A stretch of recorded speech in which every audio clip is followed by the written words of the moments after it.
欢迎来到热点新闻频道，请订阅并关注以获取最新资讯。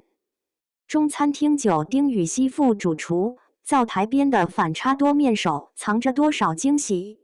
中餐厅9开播在即，摩洛哥的异域风光里，丁禹锡穿着厨师服在灶台前，忙碌的身影成了路透里最受关注的画面。这个总被观众调侃从现偶剧走出来的年轻演员，在节目里当起了副主厨，跟着主厨林树威学颠勺的样子，让不少人好奇，当流量艺人走进真实的厨房烟火，会碰撞出怎样的火花？镜头里的丁禹锡没了偶像剧滤镜，围裙上沾着面粉，正蹲在地上切菜。筹备期他就主动揽下洗碗、备菜的活儿，有次试菜咸淡没掌握好，立马倒掉重新调配，那股较真劲儿让旁边的林树威都点头。采购时他跟当地商贩用蹩脚的外语砍价，最后抱着一筐新鲜食材得意洋洋的样子，被粉丝截成表情包。原来明星砍价也会为了几块钱磨半天，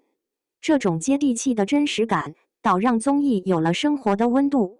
他行李箱里装的东西挺有意思，丝瓜瓤、中国结，还有套非遗渗茶器具。在摩洛哥的餐厅里，他把中国结挂在餐桌旁，拿出丝瓜瓤给外国客人演示怎么洗碗，这是我们中国的天然清洁工具。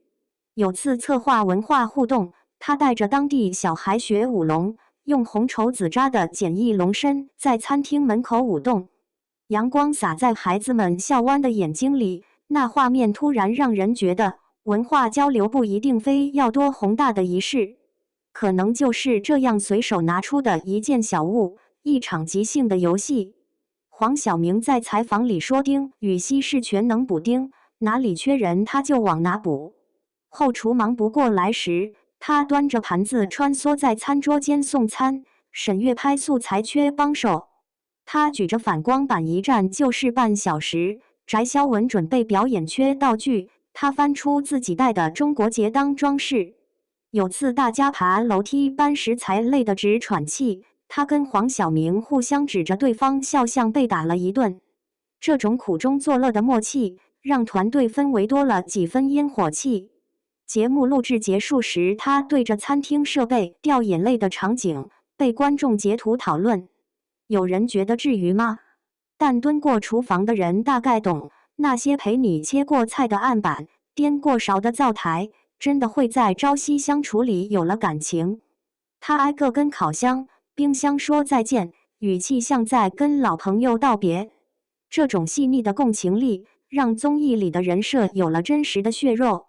其实挺想看他做创新菜的。路透里他研究非洲食材的样子很认真，拿个小本子记着摩洛哥柠檬怎么搭中餐，当地香料能不能做糖醋口。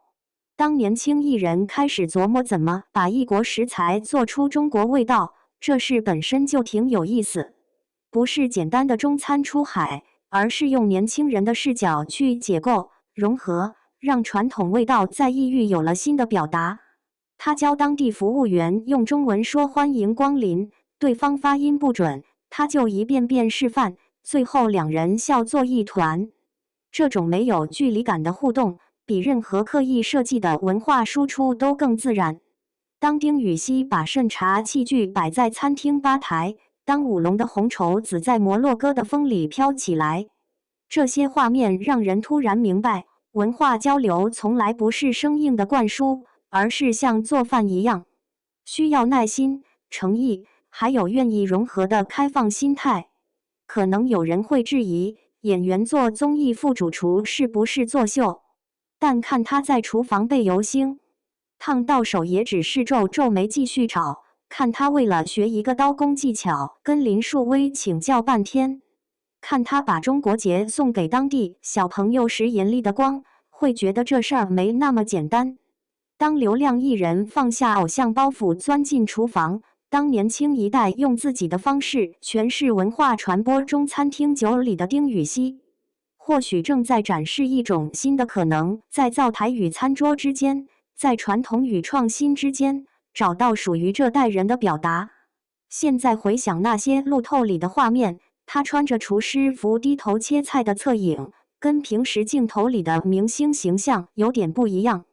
没有夸张的综艺效果，就是实实在在的干活，认真的跟人交流，把中国年轻人的样子悄悄融进了摩洛哥的烟火气里。这种真实的参与感，或许比任何精心设计的桥段都更有力量，也让观众对这季节目多了份期待。当这样的年轻副主厨遇上异国餐桌，会端出怎样一盘文化融合菜？